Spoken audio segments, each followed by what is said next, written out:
Age வந்து 62. தென்காசிலேருந்து வந்துருக்கேன். நான் வந்து retired employee, private company.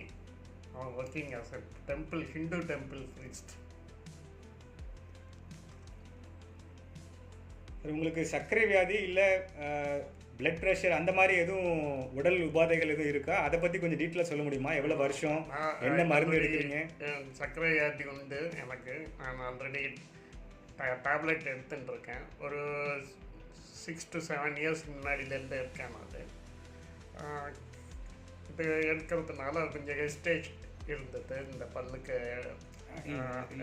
Diabetes இருந்தது. உங்களுடைய பல் பிரச்சனை எக்ஸாக்டாக என்ன பிரச்சனை தெரிஞ்சுக்கலாமா? பல் பிரச்சனையை பற்றி சொல்லுங்கள். எப்படி ஆரம்பிச்சது?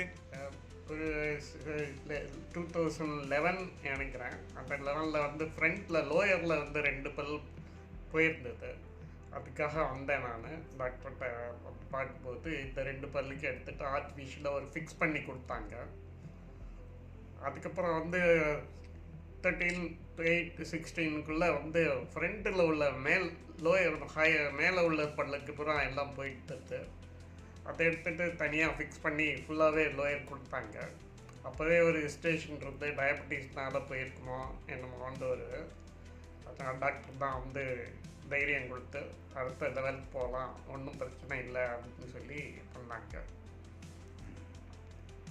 இந்த பல் பிரச்சனை உங்கள் வாழ்க்கையை எப்படி நெகட்டிவாக பாதிச்சது? ஆஃப்டர் மை ரிட்டையர்மெண்ட் வந்து ஹிந்து டெம்பிள் ப்ரீஸ்டாக போகும்போது ப்ரொனன்சியேஷன் வந்து ப்ராப்ளம் வந்தது. ரெண்டாவது வந்து சாப்பாடு பிரச்சனையில் கஷ்டமாக இருந்தது. ஏன்னா சமைச்சு சாப்பிடணும். எவ்வளோ தான் பணம் இருந்தாலும் எவ்வளோ தான் சம்பாதிச்சாலும் சாப்பிட்றது வந்து நல்லா சமைச்சு சாப்பிட்ணும். சமைச்சு சாப்பிட்டா தான் ஜீரணம் ஆகும். ஸோ அதனால வந்து தான் கொஞ்சம் கஷ்டப்பட்டது. அப்புறம் 13 எல்லோருக்கும் உண்டானது. எல்லா ஃபங்க்ஷன் போகும்போது வரும்போதெல்லாம் கொஞ்சம் ஹெசிடேஷன், எல்லா இடத்துலையும் பல்லு இல்லைங்கிறத ஒரு ஹெசிடேஷன். ஸோ அதுக்காகத்தான் வந்து இங்கே வந்தேன். வேறு ஏதாவது பல் டாக்டர் பார்த்துருக்கீங்களா இதே பிரச்சனைக்கு? இல்லை, இது வரைக்கும் பார்த்ததில்லை. எங்களுடைய ப்ரெசிஜியம் டென்டல் வேர்ல்டை ஏன் தேர்ந்தெடுத்தீங்க? வந்து முன்னாடி நான் இங்கே வந்து ட்ரீட்மெண்ட் எடுத்ததோட குவாலிட்டி, டாக்டரோட அட்வைஸ் அதெல்லாம் பார்க்கும்போது it is very very good, very impressive. அதனால் நான் வந்தேன். எங்களை தேர்ந்தெடுத்ததுனால என்ன பயன்பெற்றிருக்கீங்க?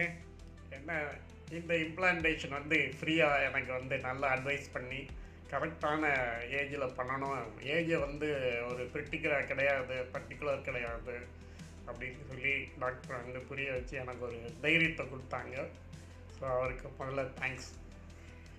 மெயினாக வயசானவங்க பயப்படுறது வந்து ஒன்று வயது, ரெண்டாவது டயபெட்டிஸ் சர்க்கரை வியாதி இருந்தால் நம்ம பண்ணலாமா அப்படின்னு நினைப்பாங்க. உங்களோட அனுபவத்தை சொல்லுங்கள். அதை பற்றி. அது வந்து எனக்கு ரொம்ப ஜாஸ்தியாக இருந்தது. டாக்டர் தான், மிஸ்டர் ராம் பிரசாத் தான் வந்து எனக்கு கான்ஃபிடென்ட்டை கொடுத்தாரு. இன்றைக்கி நல்லா இப்போ பேசுகிறேன்னா அவரோட தான். நீங்களே பார்த்துப்பீங்க என்னோடய ஃபேஸ் எப்படி இருக்குது என்ன இதுன்ட்டு. So very good, impressive. எங்களை வேறு யாருக்காவது பரிந்துரைப்பீங்களா? If so why? கண்டிப்பாக என்னுடைய எல்லாருமே ஃப்ரெண்ட்ஸு நிறைய வந்து மெட்ரோபாலிட்டனில் இருக்கிறாங்க. ஸோ கண்டிப்பாக நான் வந்து அவருக்கு அது ரெக்கமெண்ட் பண்ணுவேன். என்னோட வந்து இறுதியாக வேறு ஏதாவது சொல்ல விரும்புகிறீங்களா? Very good. இந்த கிளினிக் வந்தது எனக்கு ரொம்ப தேங்க்ஸு. இந்த கிளினிக்கில் வந்து அவ்வளோ ஹாஸ்பிட்டாலிட்டிங்கிறது இந்த கிளினிக்கில் தான் பார்த்துட்டேன் நான். ஈவன் வந்து ஸ்கேவெஞ்சர் முதற்கொண்டு க்ளீனாக வந்து எனக்கு எல்லாம் வந்து ஹெல்ப் பண்ணி எல்லாம் பண்ணி கொடுத்தாங்க. பர்டிகுலரி டாக்டர்ஸ், அவர் சீனியர் டாக்டரும் சரி, ஜூனியராக இருந்தாலும் சரி, எனக்கு ரொம்ப ஹெல்ப் பண்ணி எல்லாம் பண்ணாங்க. Very very thank you.